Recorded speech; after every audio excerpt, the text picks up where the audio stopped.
Hello students, welcome back to our general English class. So last day we studied the portrait of a lady. We studied the first phase of this story, the first phase of this chapter. Today we will be going through the second phase.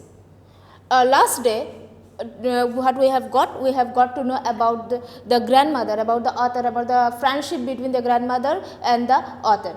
We have also got a description of his grandfather, about his childhood, then they were together, and we have also found that grandmother, how she, it's very important in this chapter. In this chapter it is very important to know about the description of the grandmother.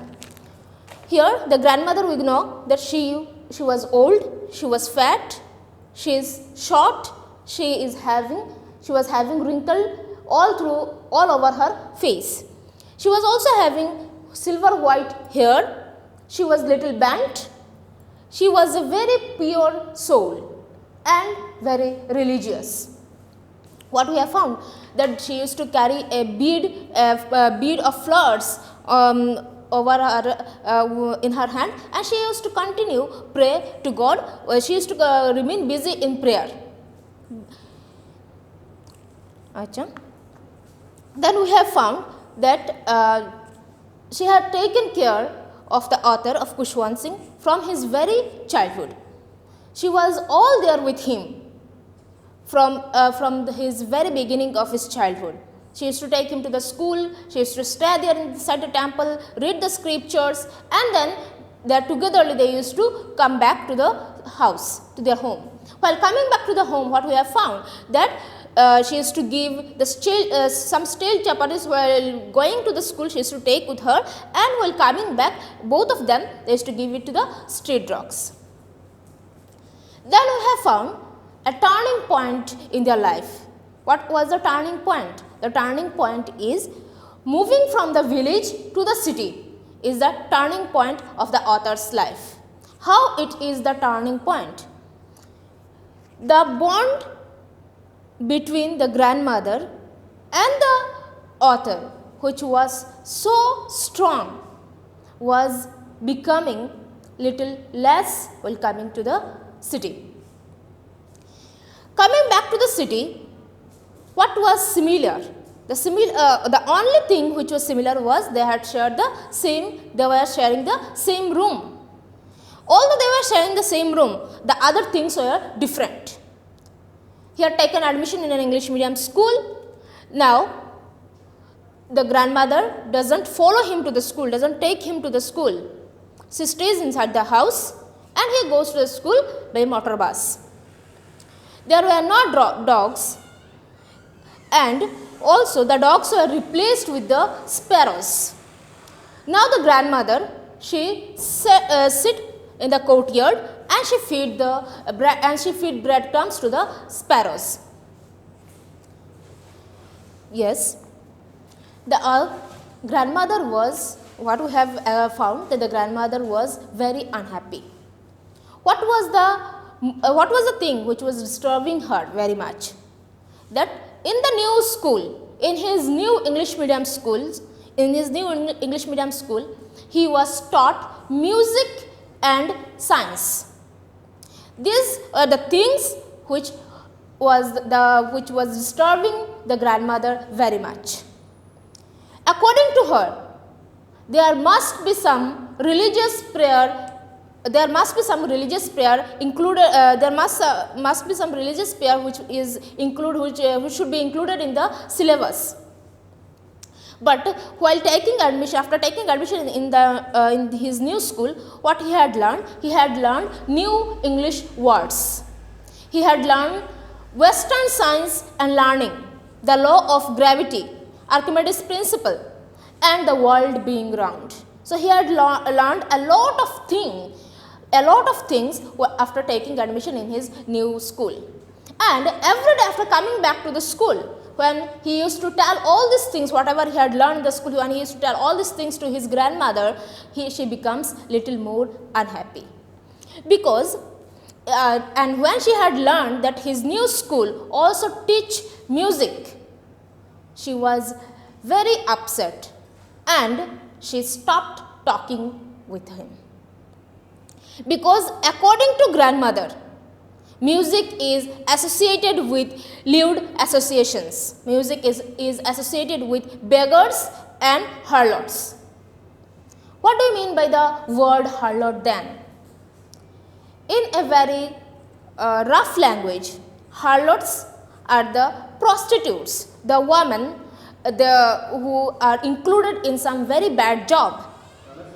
So, what we have found that this grandmother, his grandmother was very upset after knowing that he is studying music and all these things, which are actually, according to her, this music is not meant for gentlefolk.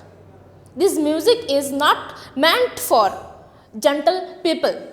These are meant for beggars and harlots.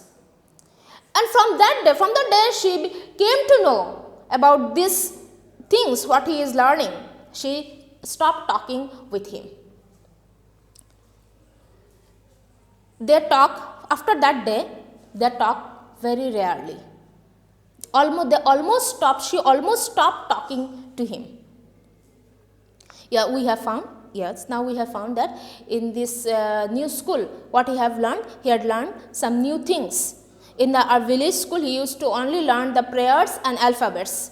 And here, he had learned some new English words about Western science and learning, about law of gravity, about Archimedes principle, and about the world being round.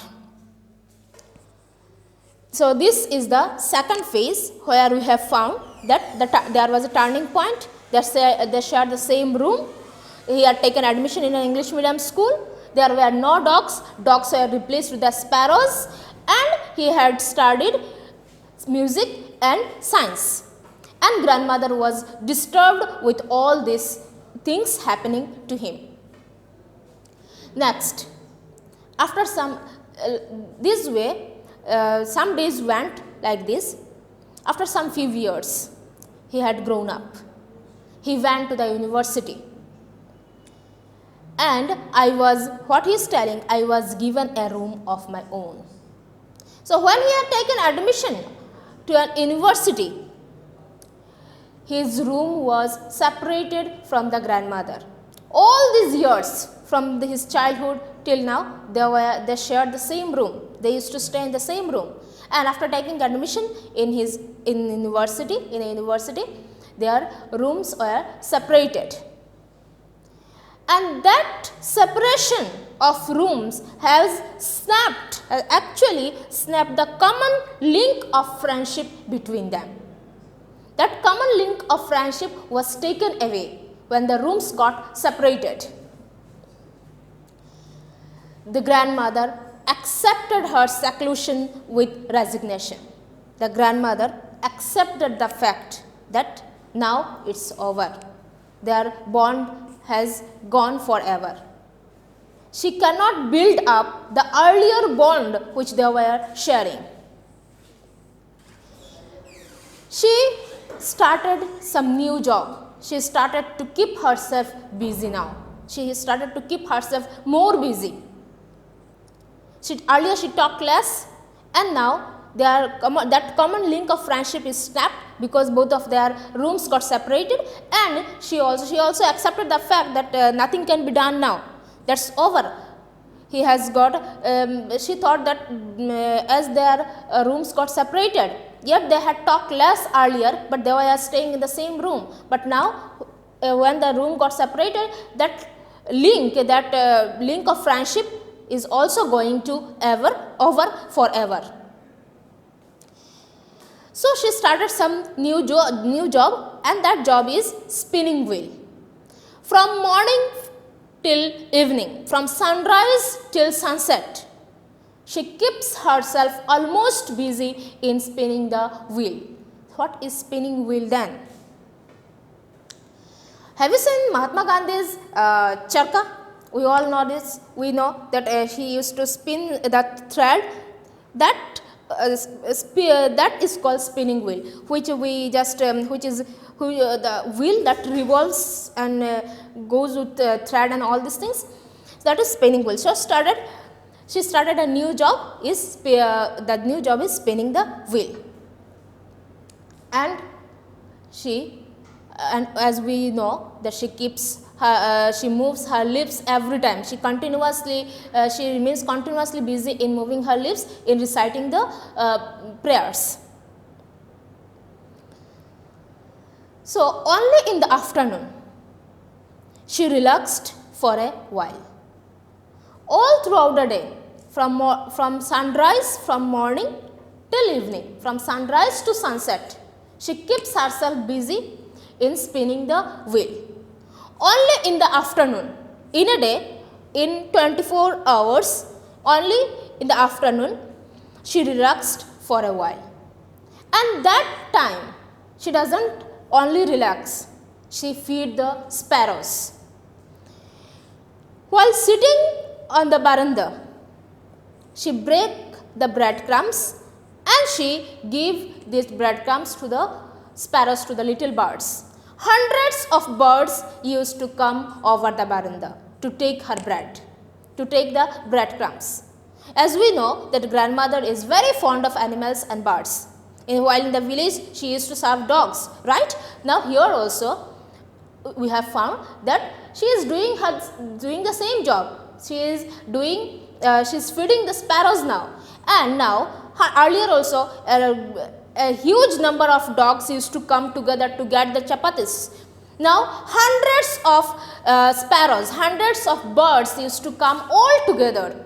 They come all together over the veranda when the grandmother give the breadcrumbs. The sparrows knew it very well that this is the time when grandmother comes. This is the time in the afternoon when grandmother comes and serve them and feed them. Some listen now. These sparrows, these birds, how they used to come? They come all together. Some of them perched over her legs. Grandmother is to sit. Please see here in the veranda. The grandmother is sitting here. The grandmother is sitting here. Hundreds of birds, they used to come all together to get the food from grandmother. Some of the birds used to sit over her legs. Some of the birds used to sit over her head. Some of the birds used to perch over her body. And grandmother loved the companion of these birds. She sit with all the birds together and she served the food.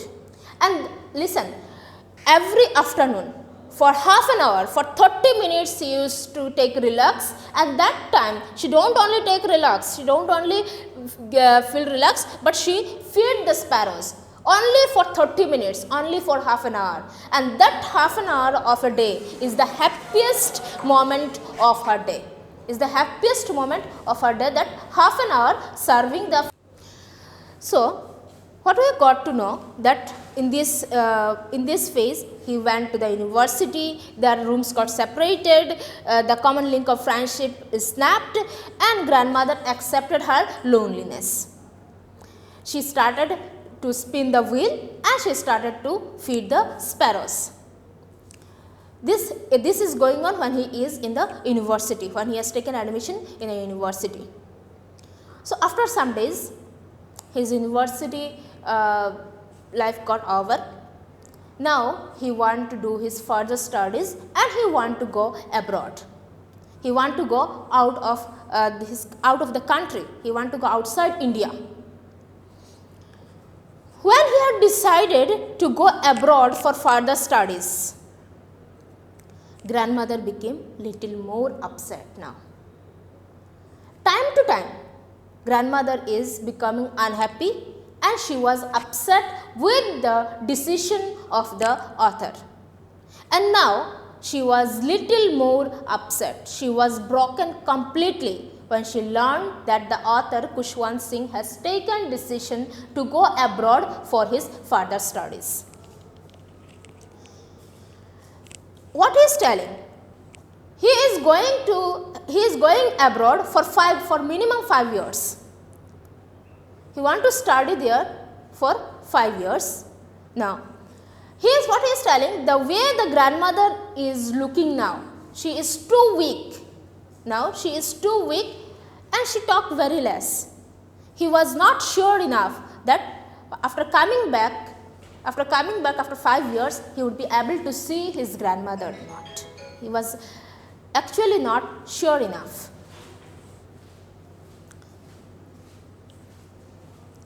Yeah, but what he is telling? But my grandmother, she was not even sentimental. She was not even sentimental with the decision of the author.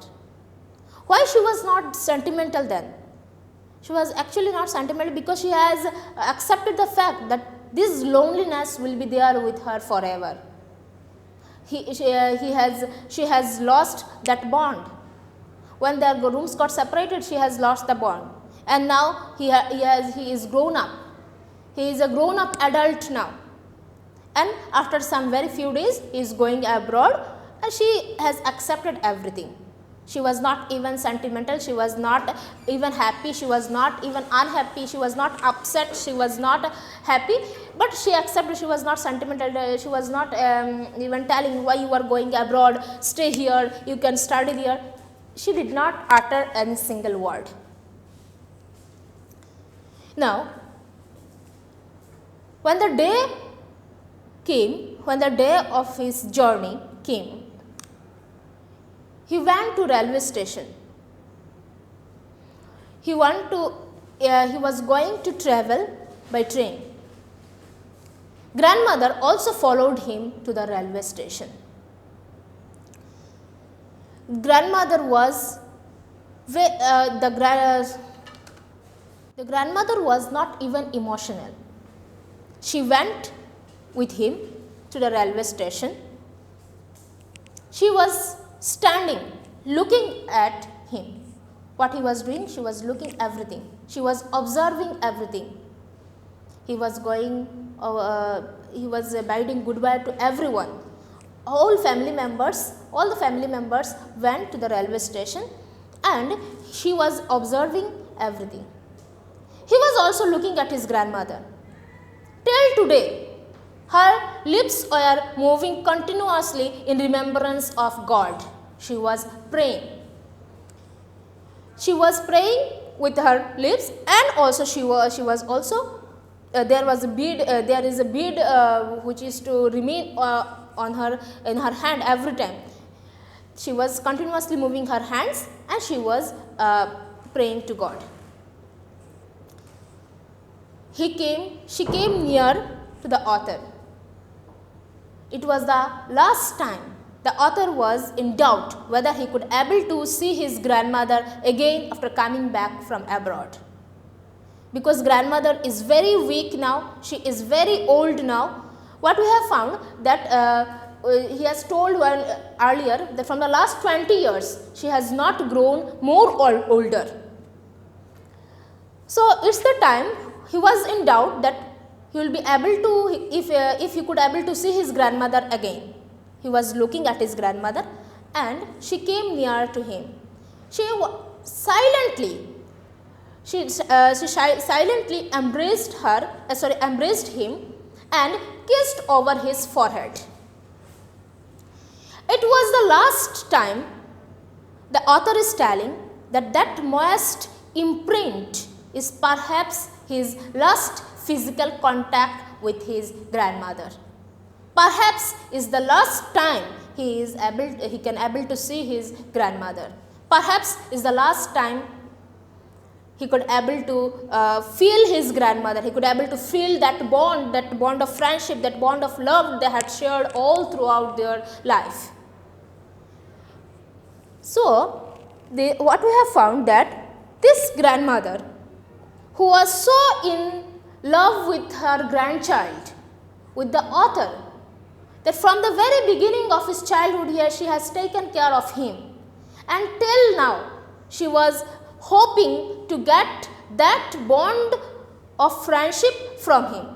But she has taken herself, she has made herself aloof from that company, from their company. She has accepted that that bond is not going to last forever. But she was also in the hope to see her grandchild again. She was also in the hope that to get a sight of him when he returns back from abroad. This is what we will be doing this is what we will be doing today. We will not go further. I will be suggesting you again to go through the chapter, to take out the important things, make a list of it and go through it. It will be my suggestion to go again and again to the chapter, get the every bits of this chapter and learn it. Till then, thank you.